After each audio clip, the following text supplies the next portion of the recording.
berkah itu adalah iradatul khair, itu berkah, atau kasratul khair, ditambah kebaikannya, barokah. Sehingga ada musibah tapi membawa berkah. Ada keluarga itu ribut tapi ributnya membawa berkah. Ada teman saya ketika kena tsunami, pesantrennya itu roboh, musibah, tetapi ternyata membawa berkah. Akhirnya dibangun lebih bagus oleh luar negeri. Ada anak yang disuruh itu nggak mau, kita marah. Ternyata dia disuruh tadi nggak mau, marah nih orang tua. Anak yang mestinya ngajak dia tadi itu, bapaknya nyuruh, kamu sama itu aja pergi. Enggak pak, males saya. Marah bapaknya, besar.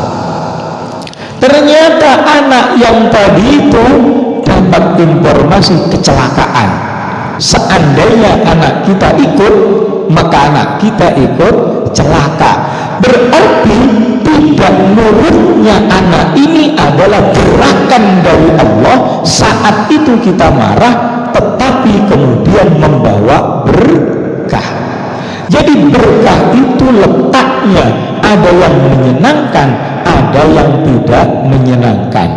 Maka kalau kita rajin menuntut ilmu agama, dijamin oleh Allah kehidupannya diberkahi oleh Allah. Mudah-mudahan hidup kita diberkahi, amin. Wa qala sallallahu alaihi wasallam, al-alim wal muta'allim man ghada ilal masjid, barang siapa pagi-pagi ini terusan hadisnya berangkat ke masjid, tidak mengharap apa-apa illa ayyata'allama khairan, kecuali hanya berharap belajar kebaikan atau mengajarkan baik. Jadi bapak niatnya belajar ilmu atau mengajarkan, maka kana lahu kahajjin tamin, pahalanya seperti orang ibadah haji.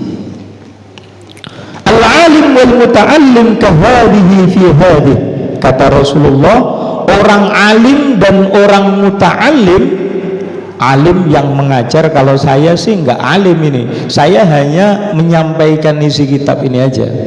Jadi saya nggak ceramah, saya hanya menyampaikan isi kitab. Jadi orang yang alim dan orang yang belajar, kata Rasulullah, kahata ini seperti dua jari besok, artinya sama-sama masuk ke dalam surga. Mudah-mudahan kita masuk surga bersama, amin.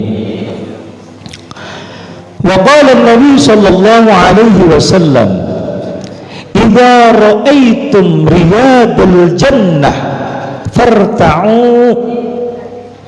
Hai sahabatku, kalau kalian melihat taman surga, maka kalian ngembalalah, carilah, beradalah di situ.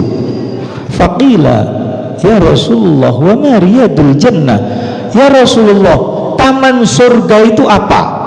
Dijawab oleh Rasulullah, qala halakul dzikri, yaitu tempat-tempat yang di tempat itu untuk mengingat Allah. Maka ngaji salah satu sarana kita berzikir mengingat kepada Allah Subhanahu wa ta'ala.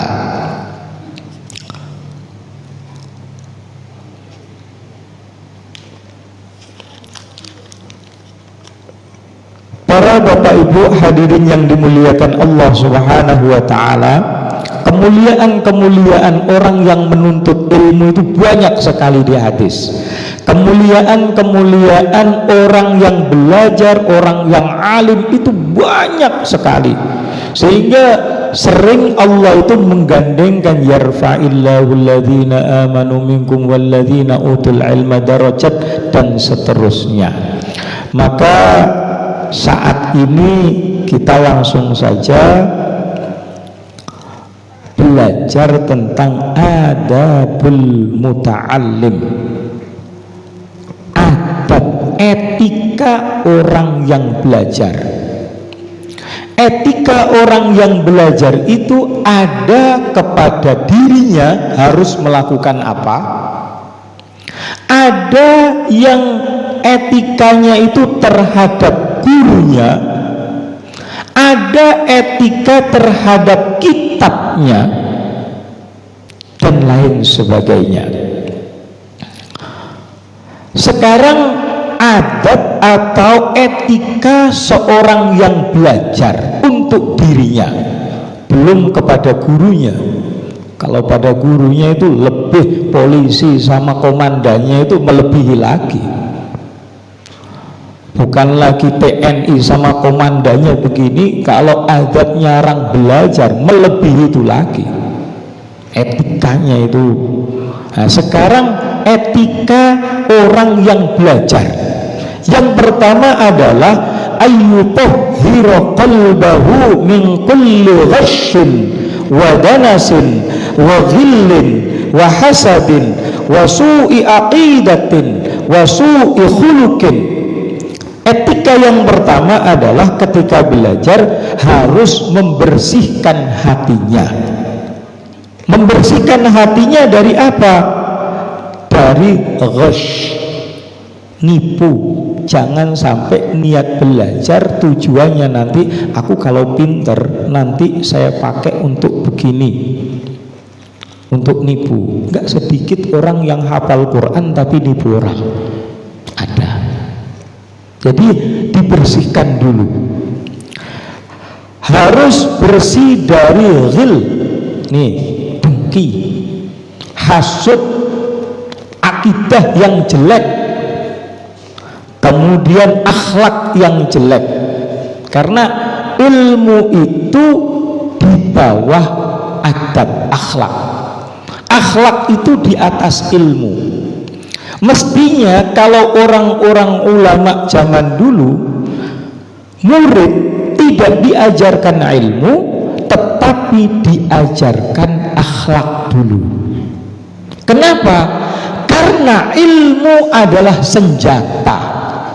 Ketika senjata ini nanti dipegang oleh orang yang hatinya jelek, maka ilmu akan dipakai untuk jelek.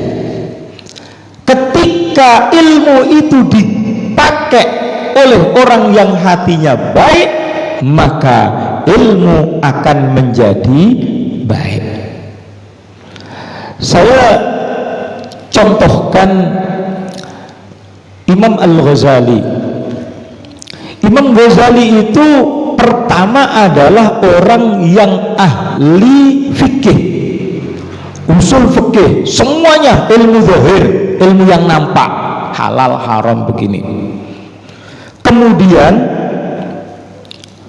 ketika Imam Ghazali kepingin belajar kepada seorang guru, yang guru itu adalah guru dari adiknya, adiknya itu hebat lagi, cuman nggak terkenal. Guru itu bilang begini, Imam Ghazali, kamu kan udah alim, udah pinter, ngapain belajar sama saya? Enggak, saya pengen belajar. Singkat cerita, kata gurunya, oke, kamu belajar dengan saya, dengan catatan bersihkan ini dulu semua. Jadi dibersihkan sampah, disuruh nyapu, enggak diajari ilmu. Tiap hari, singkat cerita terakhir, Imam Ghazali disuruh membersihkan kotoran sepsiteng itu apa itu? Jamban ya, bahasa dulu itu jamban. Imam Ghazali langsung mau, nggak peduli. Setelah selesai baru kemudian lapor, guru sudah selesai semua. Gurunya malahan bilang apa? Ya udah, kalau begitu pelajaran kamu sudah selesai, pulanglah, kamu sudah tak ajari. Gimana tuh Pak? Masuk akal nggak? Ternyata membersihkan kotoran-kotoran itu niatnya adalah membersihkan hati. Begitu pulang Imam Ghazali sudah berubah menjadi orang yang ahli tasawuf, sama seperti Syekh Hasyim Asy'ari ketika mondok di Bangkalan mendengar Bu Nyainya ngadu sama Pak Yai, sama Yai Khalil Bangkalan, ngadu sambil nangis, cincinnya itu jatuhnya di jamban. Jamban itu sop siteng Pak, tapi zaman dulu itu kan sop siteng nggak ada tutupnya, ngalir gitu aja. Begitu mendengar itu, Yai Hasyim langsung berusaha mencari. Besoknya dikasihkan, hatinya Yai seneng, Bu Nyainya seneng, akhirnya ridho kepada Yai Hasyim Asy'ari.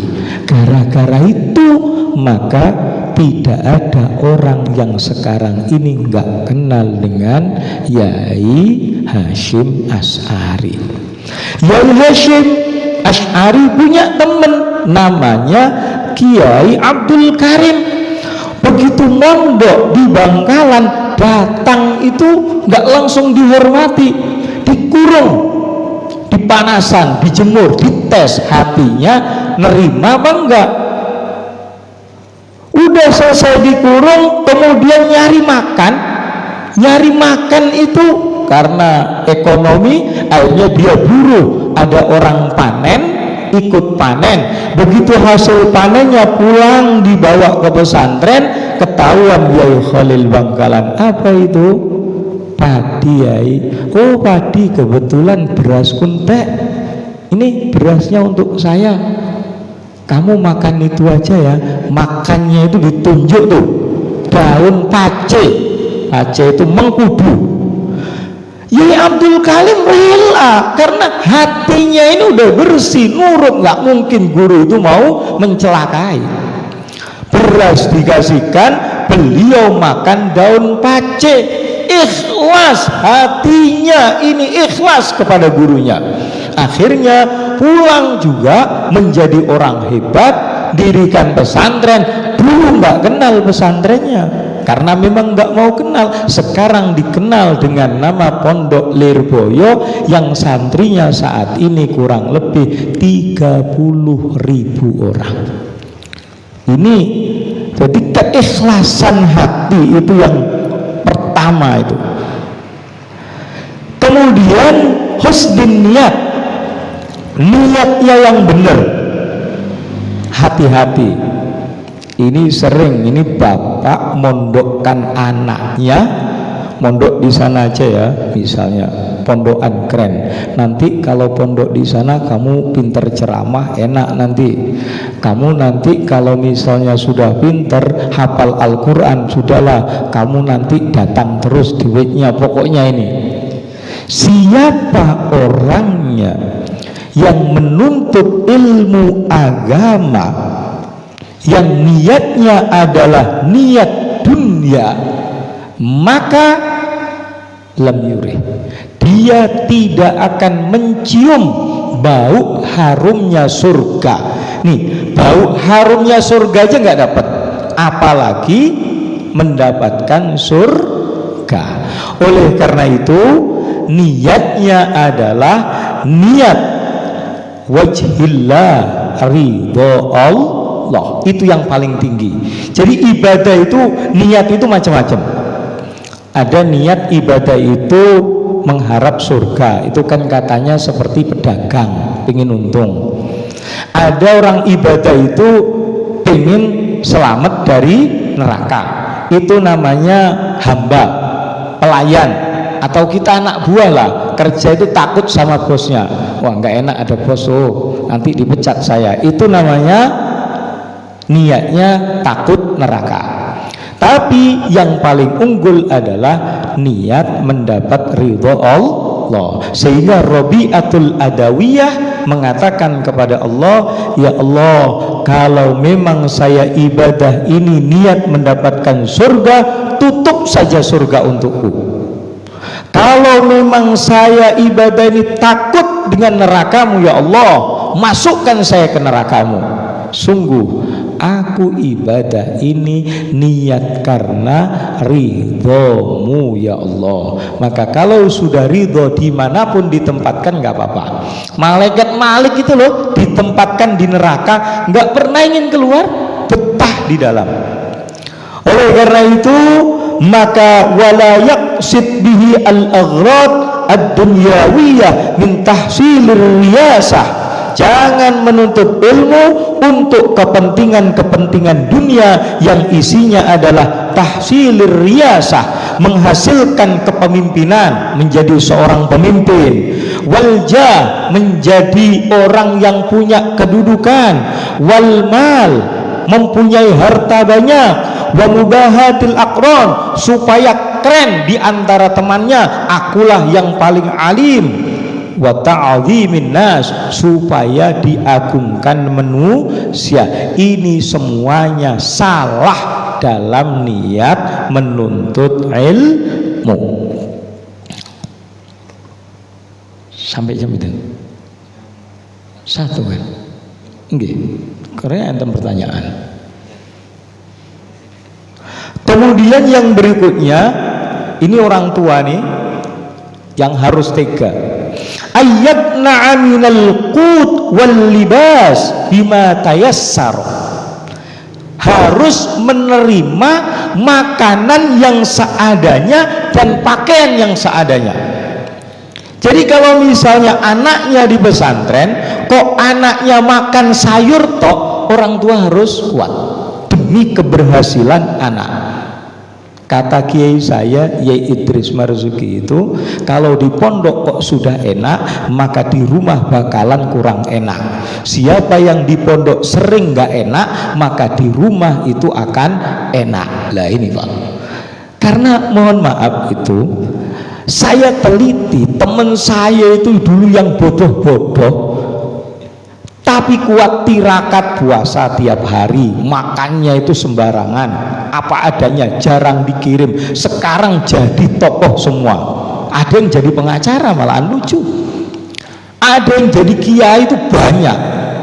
Teman saya yang pinter-pinter, yang kirimannya banyak, malahan nggak jadi.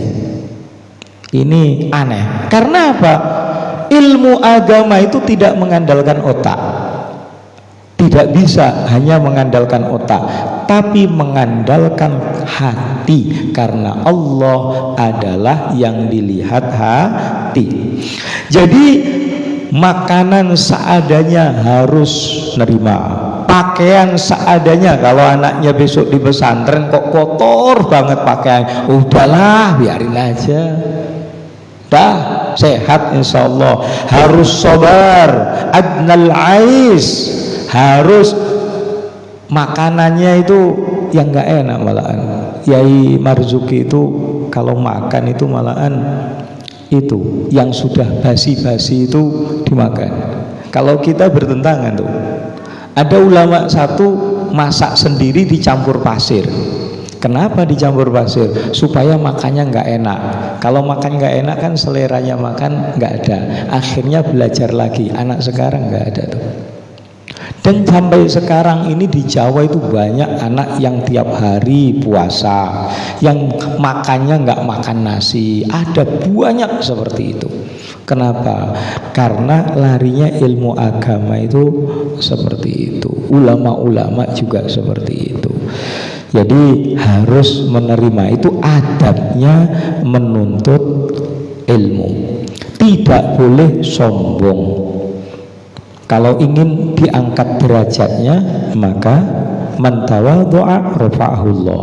Siapa orangnya yang rendah diri diangkat. Ibarat anak panah, semakin bapak narik ke bawah, maka busur anak panahnya akan semakin naik ke atas. Kalau tambah naik, kalau nariknya dikit, naiknya dikit. Kalau nggak ditarik, ya nggak naik. Siapa yang rendah diri diangkat derajatnya. Kalau nggak rendah diri, ya nggak diangkat. Semakin rendah diri, maka semakin diangkat oleh Allah Subhanahu wa ta'ala. Termasuk lagi ayyuqallilal aqla wasyurba, harus dikit makannya. Itu adabnya orang belajar. Ini bertantangan sama orang kesehatan ini. Di pesantren saya makannya 2 kali. Itu banyak orang tuanya itu yang minta 3 kali. Saya bilang kalau pengen 3 kali beli aja lah yang satunya. Yang penting pondok menyediakan 2 kali. Ternyata banyak anak yang puasa tiap hari. Ada yang puasa Daud, yang Senin Kemis wajib. Ternyata setelah dilatih biasa itu makan 2 kali itu enak malahan. Jadi ini jangan kaget kalau ini belajar agama. Seperti itu salah satu adab anak menuntut ilmu. Ya ini kita enggak sekarang ini, tapi anak-anak kita mungkin gitu. Mungkin dari sini sebetulnya buahnya ini ada pertanyaan karena memang waktunya sampai jam segini. Silakan.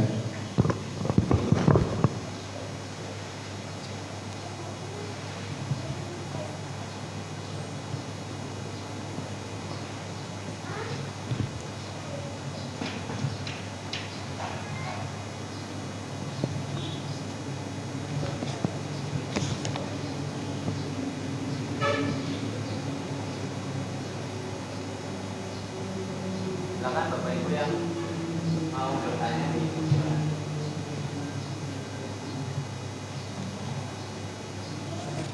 Apa aja?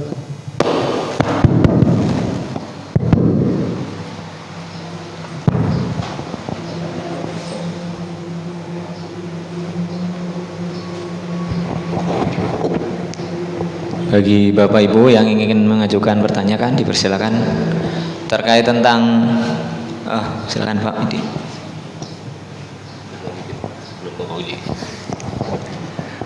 Assalamualaikum warahmatullahi wabarakatuh.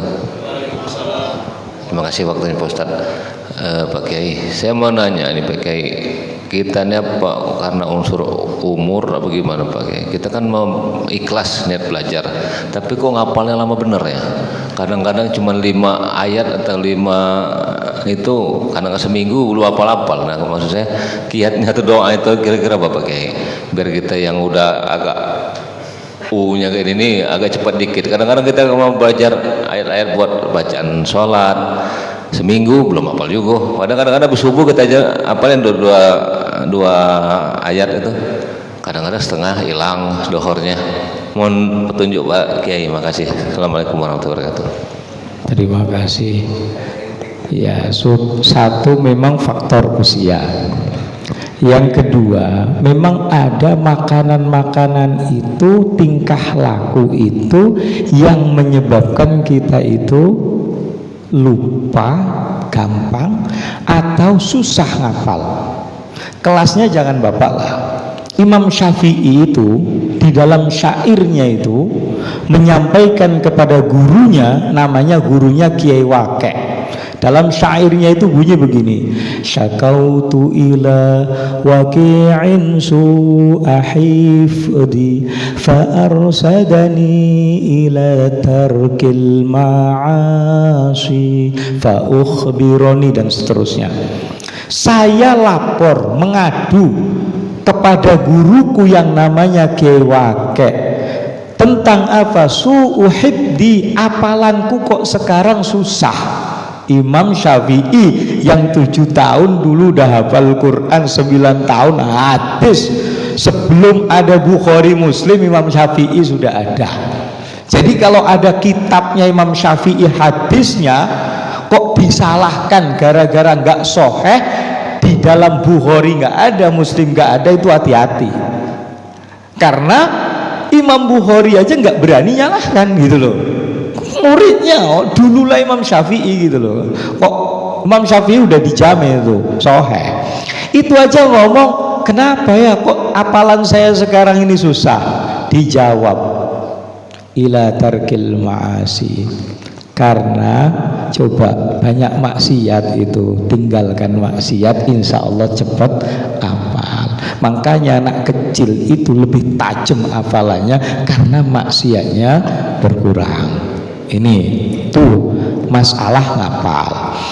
Masalah lupaan itu termasuk. Kemudian di dalam kitab Ta'limul Muta'allim juga di sini ada kitab Adabul Alim wal Muta'allim, wa yanbaghi ayyajtaniba ma yurisu an-nisyan. Seyogyanya anak atau orang yang belajar ilmu menjauhi sesuatu yang menyebabkan gampang lupa. Apa itu? Al-khosiyah, terutama penyebabnya adalah ka'akli asari surtil fa'ri, makan bekas sesuatu yang dimakan tikus. Halal itu masih. Nah ini kita enggak mungkin itu Pak ya. Kalau anak santri itu kan enggak peduli, ada ini halal sikat itu. Nah jadi ada makanan kok pernah dijamah oleh tikus, maka makanan itu akan sedikit memberikan pengaruh gampang lupa. Wa qiraati alwahil kubur, membaca tulisan-tulisan nisan di kuburan itu loh Pak, termasuk. Jadi Bapak sering itu ada orang meninggal ikut ke kuburan, setan ini nih apa itu memberi apa ya, dorongan kepada kita supaya membaca nama nisan itu, ya kan Pak ya. Nah membaca nama-nama nisan itu termasuk asbab nisyan, orangnya lupaan. Jadi kalau misalnya udah lihat pengen baca nggak usah. Lo gunanya apa toh? Wong kita nggak niat nyari kok. Kecuali kalau kita niat kuburannya ini mana ya, dicari, dibaca nggak masalah. Ini kita nggak niat apa-apa, tahu-tahu ada di situ dibaca. Lah ini setan gerakkan. Karena itu memang salah satu adalah yurisu an-nisyan, akan mendatangkan lupa. Kemudian melihat ini apa itu kemaluan sendiri, ya itu Pak. Nah, mungkin kita sering nih, apalagi orang laki-laki nih ya, ini kita sering melihat kemaluan kita sendiri. Nah melihat itu termasuk yurisun nisyan, membuat gampang lupa Pak. Jadi udah kalau cebok nggak usah dilihat-lihat lah itu loh. Itu Sayyidina Ali itu kalau perang itu ketika musuh sudah hampir kalah, gara-gara ngelihat itu nggak jadi dibunuh, karena nggak berani, nggak mau ngelihat itu Sayyidina Ali. Nah, mungkin sekilas itu Pak. Mungkin ada lagi, silakan.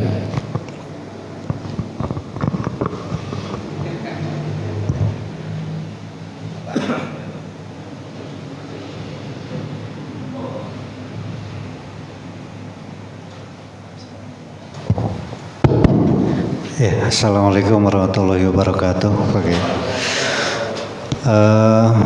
Dalam waktu dekat-dekat ini memang makin zaman makin parah ya Pak Kiai ya, terutama dari perilaku anak-anak terhadap orang tua. Dalam hal adab Pak Kiai, masih banyak yang kita lihat kadang-kadang anak-anak itu sering melawan orang tua atau malah menghardik sampai dengan seperti itu. Untuk kita yang bagi orang tua, bagaimana cara untuk menangani hal tersebut, dan semisalnya apabila kita mau memberikan suatu hukuman supaya ada efek jera dan anak tersebut bisa selalu ingat, seperti apa baiknya kita melakukan hukumannya. Terima kasih. Assalamualaikum warahmatullahi wabarakatuh. Terima kasih. Ketika anak kita melawan kita, yang pertama yang kita lakukan adalah introspeksi kepada kita atau muhasabah. Kita melawan enggak dengan orang tua kita? Itu yang pertama. Yang kedua, kita sudah cukup enggak memberikan didikan kepada anak kita? Kita sudah cukupkah memberikan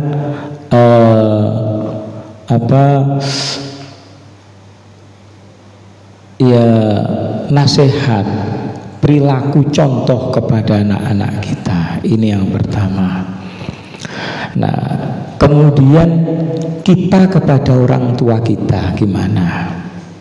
Jadi kalau kita ini baik dengan orang tua, maka insya Allah anak kita baik dengan kita.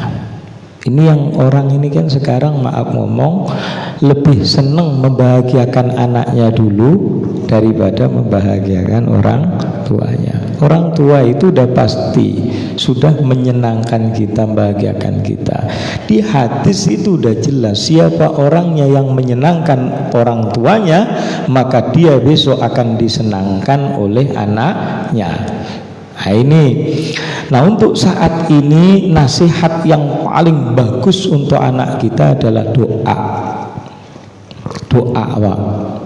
Ketika nasihat kita, omongan kita nggak dipedulikan sama anak, Bapak nggak usah marah. Seandainya marah silahkan, tapi jangan di hati, di mulut saja.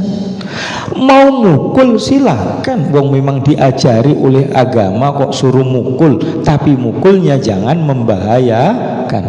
Ketika kita mukul, ketika kita marah, mulut kita, hati kita berdoa kepada Allah, ya Allah, itu titipanmu ya Allah, aku rela kau titipi seperti itu ya Allah. Kau yang bisa merubahnya, aku udah berusaha ya Allah, rubah, beri hidayah ya Allah. Maka insya Allah ridallah biridul walidain. Dan itu jangan bosan. Ketika anak kita nakal, kita marah sampai dalam hati, hati-hati Pak. Marah, saking marahnya anak kita itu, contoh nih, kecanduan narkoba, main ini, kita murka marah sampai nggak ngakui anak, terus ngomong begini, kok bisa loh saya punya anak seperti kamu. Itu hati-hati tuh, hati-hati tuh. Ketika kita sudah murka, jangan diharap anak ini dapat hidayah besoknya, karena suhtullah bisuhtil walidain. Murka Allah itu tergantung murka orang tua. Terima. Sekarang anak kita nakal Pak, terserah itu. Nanti ketika sudah besarnya Allah memberi hidayah, bapak sudah meninggal, anak kita ingat dengan kita berdoa terus untuk kita, lebih menyenangkan Pak. Ketika anak kita saat ini nurut, patuh, tetap jangan berhenti doakan anak, karena banyak orang tua itu yang tertipu. Anaknya juara, anaknya menang, wes nurut anaknya, akhirnya orang tuanya terlena, nggak pernah doa untuk anaknya. Ya Allah, jadikan anak saya anak yang soleh. Ngapain berdoa anak saya udah bagus? Hati-hati Pak, nanti ke depan bapak sudah tua, dia nikah, belum tentu nurut kepada anaknya. Orang tuanya maksud saya, kadang lebih nurut kepada istrinya dan bahkan berani kepada orang tua. Kenapa? Terlena karena masih kecil, nurut terus. Nggak sedikit yang seperti itu Pak. Bapak ya. Jadi apapun keadaan anak kita, kita tetap berdoa mudah-mudahan anak kita menjadi anak yang soleh dan soleha. Jangankan bapak, Nabi aja diuji kok. Ya Pak ya. Nah, ada lagi?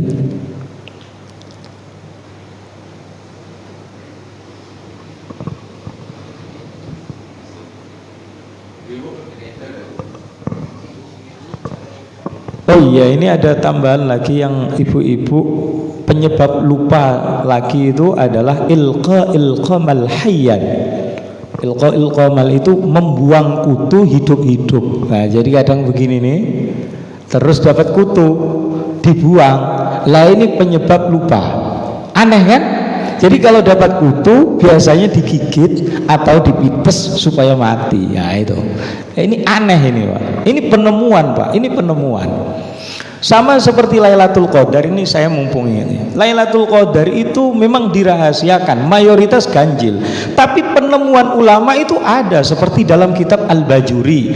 Kalau awal Ramadan hari Jumat, maka biasanya tanggal sekian. Itu ada dalam kitabnya, itu ada. Itu penelitian Pak. Yang meneliti siapa? Orang ahlinya.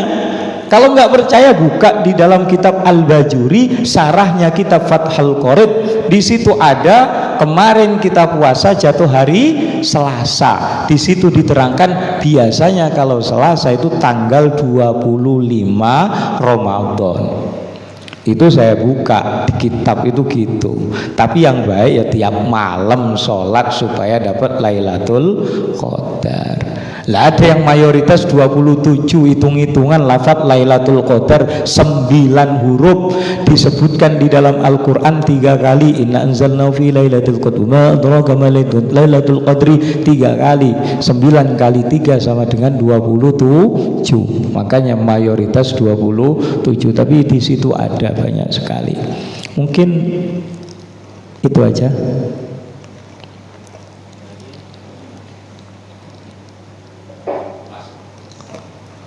Terima kasih.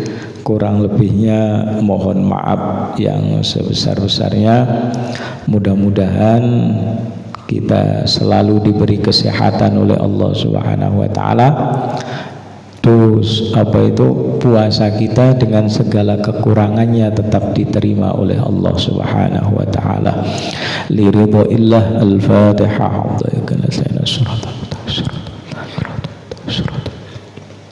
الحمد يوافي نعمه ويكافي مجيده يا ربنا لك الحمد كما ينبغي لجلال وجهك وعظمته. اللهم تقبل منا وضوءنا وصلاتنا وصيامنا وركوعنا وسجودنا وتحميدنا وجهنا وجميع أعمالنا. اللهم إنك عفو كريم تحب العفو فاعف عنا يا كريم. رب اغفر لي ولوالدي وارحمهما كما ربياني صغيرا. ربنا آتنا في الدنيا حسنة وفي الآخرة حسنة وقنا عذاب النار. والحمد لله رب العالمين. والسلام عليكم ورحمة الله وبركاته.